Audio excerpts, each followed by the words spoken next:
आज हम लोग इस वीडियो के माध्यम से क्षेत्रमिति के महत्वपूर्ण सूत्र important formulas of mensuration 2 dimensional को जानेंगे और उसको स्टेप बाय स्टेप समझेंगे। सबसे पहले हम बात करेंगे आयत की, जो कि बहुत छोटे क्लास से ही बताया जाता है। तो जैसे यहाँ पर मैंने एक आयत का चित्र दिखाया है, लेंथ है, ब्रेथ है। तो सबसे पहले हम बताएंगे आयत का क्षेत्रफल क्या होता है। तो हम लोग जानते ही हैं, लंबाई गुणे चौड़ाई, यानी लेंथ इनटू ब्रेथ।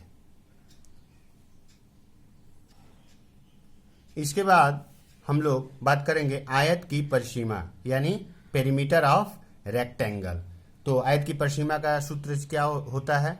2 ब्रैकेट में लंबाई यानी लेंथ प्लस चौड़ाई यानी ब्रेथ।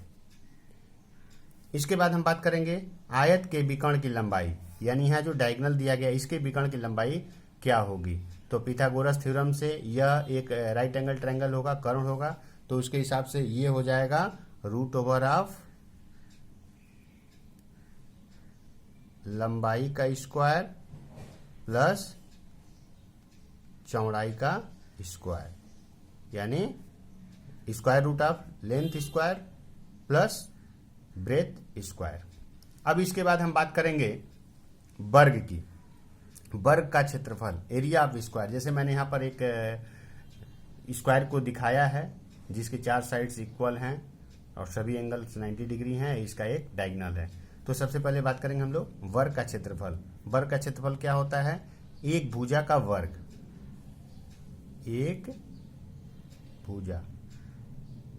एक भुजा का वर्ग, whole square of one side. या फिर फाइनली अगर ए है तो इसको हम लोग ए स्क्वायर लिख सकते हैं। इसी प्रकार वर्ग की परिसीमा, यहाँ पर हम लोग देख पा रहे हैं चारों भुजाओं की लंबाइयां सेम हैं। तो ये हो जाएगा 4 गुणे एक भुजा,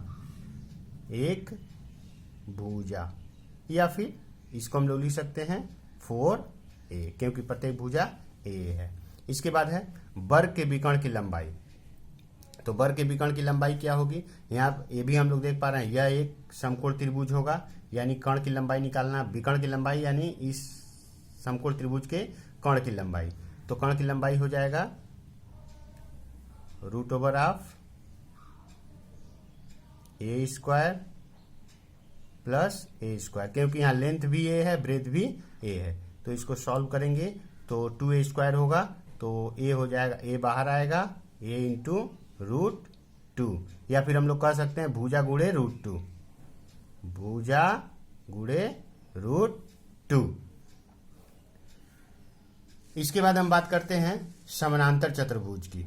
समानांतर चतुर्भुज या रोम्बस, क्योंकि समानांतर चतुर्भुज और रोम्बस का लगभग प्रॉपर्टी सेम होता है। अब यदि यहाँ पर मैंने दिखाया है, रोम्बस के रूप में दिखाया है, या समानांतर चतुर्भुज भी इसको हम लोग बोल सकते हैं। इसका क्षेत्रफल अगर निकालना हो तो क्या करेंगे? तो आधार समानांतर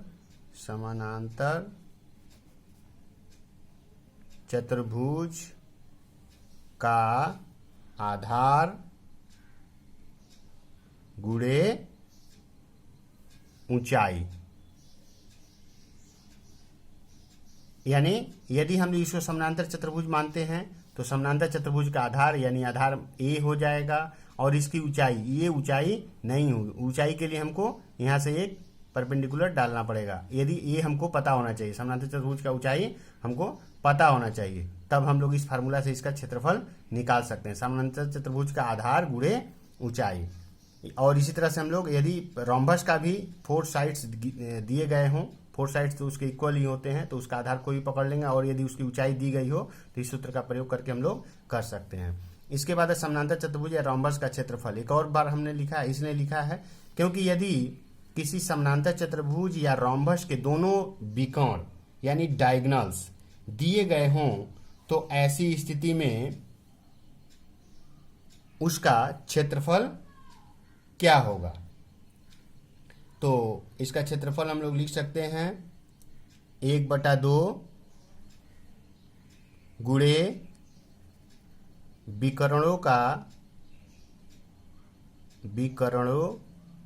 का गुणनफल, यानी जो दोनों विकर्ण दिए गए हों उनका गुणनफल, एक डायगोनल ये और एक डायगोनल ए, यानी दोनों कंडीशन में हम लोग समानांतर चतुर्भुज या रोम्बस का क्षेत्रफल निकाल सकते हैं।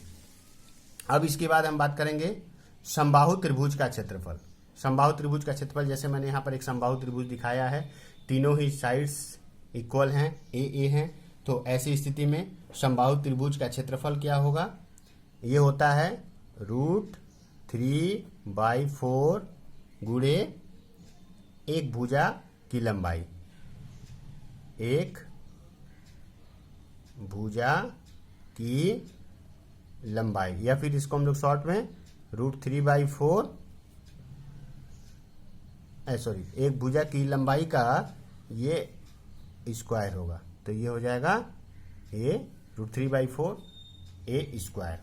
इसी प्रकार समबाहु त्रिभुज की यदि ऊंचाई निकालना हो तो ये होता है √3/2 गुणे एक भुजा, √3/2 गुणे एक भुजा, तो ये हो जाएगा √3/2, और यदि हम लोग ए मान लिए हैं, तीनों साइड्स ए हैं, तो √3/2 ए हो जाएगा।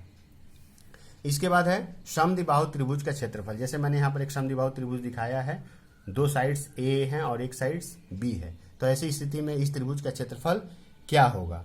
तो समद्विबाहु त्रिभुज का क्षेत्रफल होता है 1/2 गुणे आधार की लंबाई गुणे स्क्वायर रूट के अंदर रहेगा समान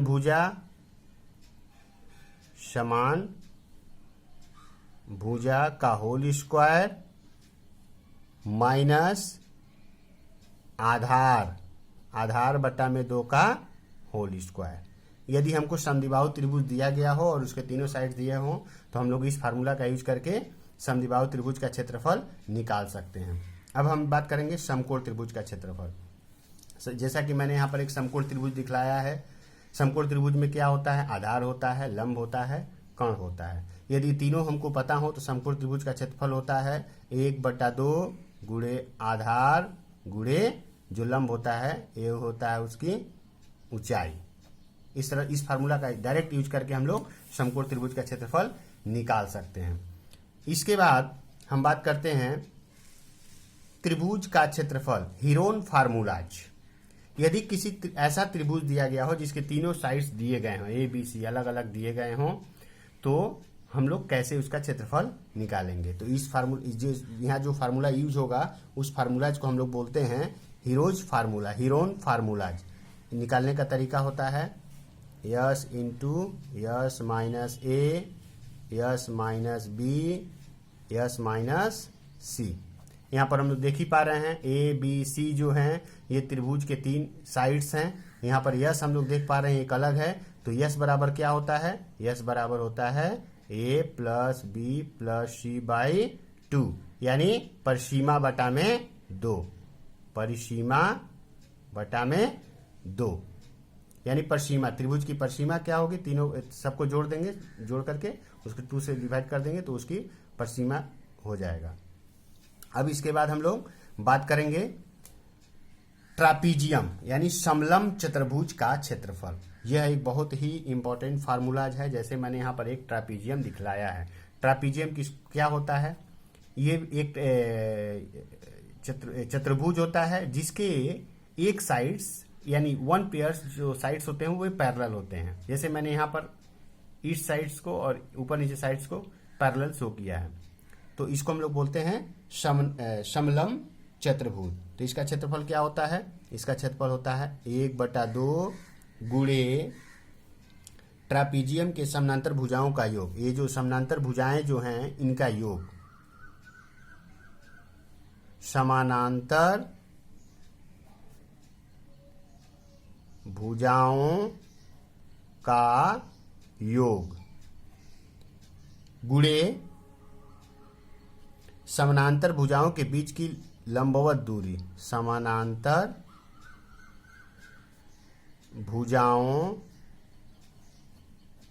के बीच की लंबवत दूरी। जैसे मैंने यहाँ पर दिखाया है, पैरेलल साइड्स हैं, समानांतर भुजाओं का योग, यानी ये अगर हम लोग मान लें ये है और ये बी है, तो ए प्लस बी, समानांतर भुजाएं ए और बी हैं, तो ए प्लस बी का योग गुणे समानांतर भुजाओं के बीच की लंबवत दूरी। समानांतर भुजाएं हैं तो एक यहाँ से परपेंडिकुलर डाला गया है। यदि ये हमको पता हो तो इस फार्मूला का यूज करके हम लोग ट्रापीजियम यानी समलंब चतुर्भुज का क्षेत्रफल निकाल सकते हैं। इसके बाद हम बात करेंगे वृत्त की परिधि, यानी अगर ये वृत्त हो तो इसकी परिधि की लंबाई कितनी होगी, यानी सरकमफ्रेंस। तो सरकमफ्रेंस कैसे निकलेगा, इसका फार्मूला होता है जैसे मैंने यहाँ पर दिखाया है, यह एक वृत्त है, वृत्त का रेडियस है r, तो ऐसी स्थिति में इसका सरकमफ्रेंस हो जाएगा 2 पाई r। इसके बाद वृत्त का क्षेत्रफल, तो वृत्त का क्षेत्रफल होता है पाई r स्क्वायर। पाई का मान क्या होता है, पाई बराबर यहाँ होता है 22/7। अच्छा, इसके बाद है अर्धवृत्त की परिसीमा। जैसे यहाँ पर एक दिया गया है, एक अर्धवृत्त है, यहाँ पर अर्धवृत्त है, उस अर्धवृत्त का रेडियस है r, तो उस अर्धवृत्त की परिसीमा कितनी होगी। तो अगर अर्धवृत्त की परिसीमा बोला जाए तो ये हो जाएगा, अगर ये अर्धवृत्त लें तो इसका आधा जो है, जैसे यहाँ पर दिखाए हम आधा लिए तो 2 पाई r होता है, तो पाई r हो जाएगा, और प्लस ये 2r, यानी पाई r प्लस 2r, यानी पाई r प्लस डायमीटर, तो ये हम लोग लिख सकते हैं पाई r प्लस 2r। ये हो जाएगा किसका, अर्धवृत्त की परिसीमा। अब इसके बाद बात करेंगे अर्धवृत्त यानी सेमी सर्कल का क्षेत्रफल। तो जो पूरा सर्कल होता है यानी पाई r स्क्वायर होता है, उसका आधा जो होगा वही सेमी सर्कल का क्षेत्रफल होगा। अब इसके बाद ये बहुत ही इंपॉर्टेंट टॉपिक है, सूत्र है वृत्त के किसी चाप की लंबाई, यानी वृत्त के किसी चाप की लंबाई। जैसे मैंने यदि इस डायग्राम को हम लोग लें, यहाँ पर मैंने दिखाया है, अब यहाँ पर अगर एक और हम लोग ऐसे एक रेडियस को ड्रा करें तो हम लोग देख पा रहे हैं कि यहाँ से यहाँ तक एक चाप बन रहा है। तो इस चाप की लंबाई कैसे निकलेगी, तो ये जो चाप बन रहा है, ये इस चाप से इस केंद्र के ऊपर कोई कोण बन रहा है। अगर ये कोण थीटा हो तो ऐसी स्थिति में इस r की लंबाई क्या हो जाएगी, थीटा बाई 360 इंटू वृत्त की परिधि, इंटू वृत्त की परिधि। इस फार्मूला को यूज करके हम लोग इस r की लंबाई को निकाल सकते हैं। यानी इस r के द्वारा जो केंद्र पर कोण बना है थीटा, इसका मान कुछ भी हो सकता है, तो थीटा बटा में 360 डिग्री, क्योंकि इस केंद्र के चारों तरफ 360 डिग्री का कोण बनेगा, गुणे वृत्त की परिधि। अब इसके बाद हम बात करेंगे वृत्त कला का क्षेत्रफल। जैसे यहाँ पर जो वृत्त कला बना, ये वृत्त का एक पार्ट बना, एक हिस्सा बना, अब इस हिस्से का क्षेत्रफल क्या होगा, तो इसको कैसे हम लोग करेंगे। तो इसके लिए हमको चाहिए कोण, हमको पता है, तो ये हो जाएगा थीटा बटा में 360 डिग्री गुणे वृत्त का क्षेत्रफल। ये हम लोग का हो गया 2 डायमेंशनल फार्मूलाज ऑफ मेंसुरेशन।